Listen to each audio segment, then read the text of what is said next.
बहुत सारे लोग मुझसे एक ही सवाल पूछते हैं कि सनातन में इतनी सारी किताबें हैं, कौन सी बुक किस चीज़ के लिए रेफर करें, सब्जेक्ट क्या है, कहाँ से शुरुआत करें। मेरा आंसर बहुत सिंपल है, वो एक रैंडम बुक कलेक्शन नहीं है। सनातन मतलब एक स्ट्रक्चर्ड नॉलेज सिस्टम है। मतलब यूनिवर्स की शुरुआत से लेकर आपके एग्जिस्टेंस तक, आपके मरने तक, everything around you is described in Sanatan books. अभी इसकी शुरुआत कैसे होती है? 4 वेद है, Rigveda, Yajurveda, Samaveda, Atharvaveda. Rigveda, what happened before big bang, how universe came into existence. आपको कॉस्मोलॉजी के बारे में जानना है, ऋग्वेद पढ़ो। यजुर्वेद मतलब जो भी यज्ञ करते हैं ना, matter is getting converted to energy. अब किस यज्ञ को किस तरह से परफॉर्म करना है, every ritual happening in their, scientific explanation, क्यों कर रहे हैं हम वो रिचुअल, वो आपको यजुर्वेद में मिलेगा। सामवेद मतलब इट इज साउंड इंजीनियरिंग। कितने सारे मंत्र हैं, लगभग 2000 से भी ज्यादा मंत्र हैं, ठीक है। अब आपको कौन सा मंत्र किस साउंड फ्रीक्वेंसी पे उच्चारण करना है, इसकी इंजीनियरिंग है उसमें।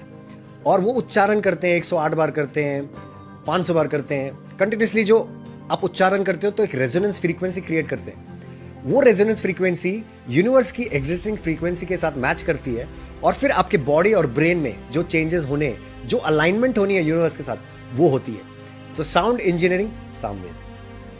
अथर्ववेद, अथर्ववेद में आपको मेडिकल साइंस, हर्बल साइंस, आपको हीलिंग साइंस, आपकी बॉडी से रिलेटेड मेडिकल साइंस की नॉलेज आपको अथर्ववेद में मिलेगी। तो ये हो गया आपके वेद। उसके बाद आते हैं 108 उपनिषद।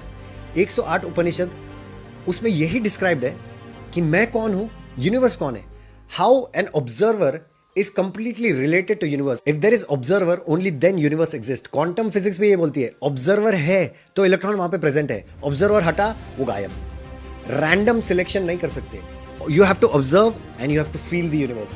क्वांटम फिजिक्स आपको जाननी है तो आपको उपनिषद पढ़ने हैं। फिर आता है इतिहास, हिस्ट्री ऑफ सनातन। हिस्ट्री में आपको 2 ही सब्जेक्ट्स मिलेंगे, रामायण और महाभारत। रामायण में आपको समझ में आ जाएगा कि राजपाट कैसे चलाया जाता है और राजधर्म क्या होता है। एक इंडिविजुअल अपनी फैमिली भी सैक्रिफाइस करता है राजधर्म निभाने के लिए, आपको रामायण में समझ में आएगा। महाभारत में, महाभारत के अलावा एक छोटा अंश भी आपको मिलता है, भगवत गीता, जो आपकी सोल, आपकी लाइफ बीइंग, आपको लीड करने के लिए वो भगवत गीता बनाई गई है। इसके बाद आते हैं 18 महापुराण। महापुराण में जो भी हमने ऊपर पढ़ा है वो आपको कविताओं के रूप में, एक स्टोरीज के रूप में आपको डिफाइन किया जाएगा ताकि सदियों तक याद रहे। तो पुराण इसलिए इंपॉर्टेंट है कि वो स्टोरीज के रूप में ऊपर की सारी इंफॉर्मेशन डिस्क्राइब करते हैं। अगर आपको हार्ड कोर सनातन साइंस चाहिए तो 6 दर्शन है, 6 वेदांग है और 6 उपवेद है।